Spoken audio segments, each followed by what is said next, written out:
Welcome to the condensed version of part 1. Let's jump right in so we're not wasting any time. Start off by opening up your browser. Navigate to blender.org. Once you get to the home page, go ahead and click download or go to the downloads tab.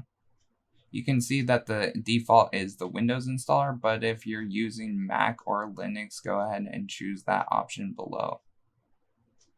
Once you have it installed, go ahead and run the installer. Another option for downloading is going to Steam and searching for Blender. Once you have it open, you can go ahead and download it. It is a free download just like it is on the website, and this will keep it up to date automatically so you don't have to go back to the home page to download the latest version. Once it's installed, go ahead and launch the program, and you'll be greeted with a splash screen like this. Go ahead and select your main preferences here. If you're not sure what any of the settings mean, go ahead and choose the defaults by clicking off the splash screen and it will bring you into the scene. Yours will look like mine, but yours will most likely have a cube. So now what we can do is look at the UI. So there's a whole bunch of buttons. Let's start at the top. Most of these are self-explanatory. You can go through the list and just see what they do.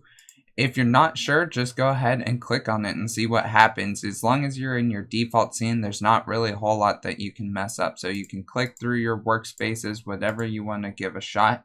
Over here is your outliner. Your outliner just tells you everything that's in your scene. So we can click on things like our light, our camera, and all of this is stored inside of a collection. A collection is just a group of objects that makes it easy to select all those objects or hide all those objects in your scene. We can see here that we have a whole bunch of tabs that we can click on. Again, most of this stuff you can just mess around with, see what happens. We'll get into details later on, but for right now, it's not really important.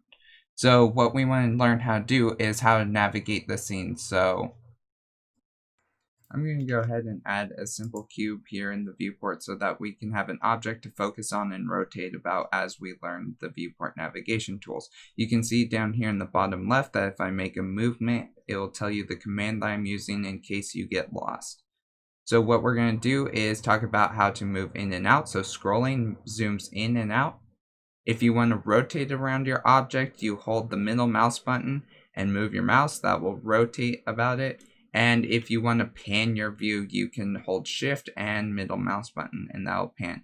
In case you're using a mouse with no middle button or a trackpad, you can also use the same operations up here by clicking these buttons. Zoom in, pan, and up here is your rotation. You can grab this and move it to rotate. It also reminds you of where your axes are. So blue is your upward axis, your X is your horizontal axis and your Y is your other horizontal axis. The colors correspond to the grid here. So keep that in mind. Alright, so now what we want to do is learn how to move this object. So in case we don't want it in the center of our scene, how do we move it? So the shortcut for moving an object is G. So if you press G, you can move it around freely. Or if you want to constrain it to an axis, you press G and then the axis letter that you want. So in this case, I want to move it along the Y, which is the green axis. So that will lock it to that axis. So if I make a selection or I start moving it and I don't want it to continue moving it, I can right click and that will undo what I just did and it won't move it. Now there's other transformations that we can apply to this. So like in case we want to rotate it, we can press R. R is rotate, it'll rotate it freely. We can do the same thing by locking it to an axis though. So in this case, I'm going to lock it to X and you can see that we rotate only along this X axis here. So that works for all the axes. And again, if you didn't mean to do this, you can right click and it'll reset it back before you try to rotate it. Now the other transformation we have is scaling. So we want to click S and scale. That's the shortcut. You can use the icons in the viewport here, move, rotate, scale. They do the same thing as the shortcuts that we've been using. So keep those in mind because those are your basic operators and you'll need them a lot. Alright, now that we know how to move this object, we want to actually manipulate the shape of the object beyond just scaling it. So what we can do is come down here into the bottom left where it says object mode.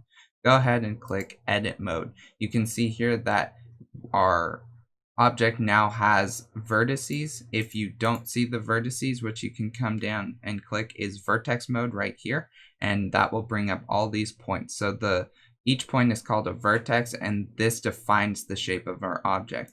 We can manipulate these vertices by using the same transformation techniques that we learned about objects. So if you press G, it will allow us to move this vertex. You can also move it along a particular axis, just like the object itself. If you want to undo it, just right click. And if you want to make sure that it stays there, left click, and then you can also Control Z if you need to undo something.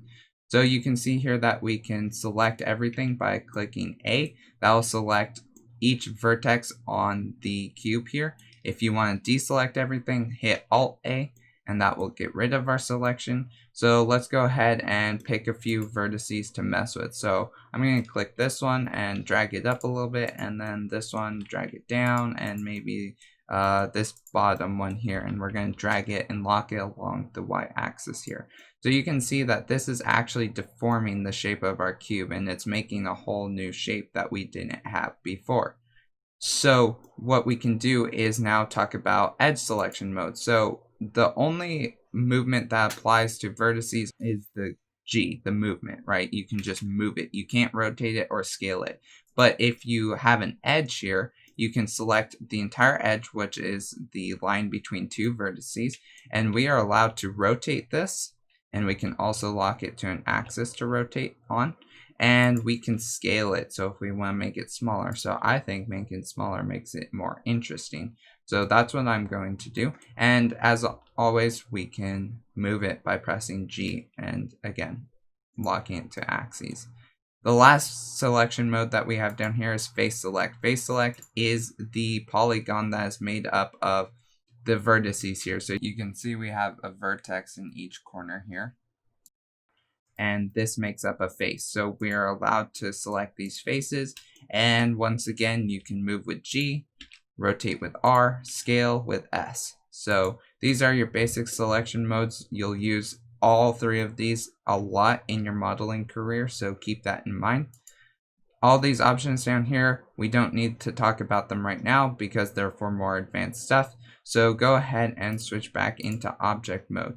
So we can see here that our object is now retaining its shape, and we are still allowed to move it just like we had done before. That's the end of this beginner tutorial. See you in the next one.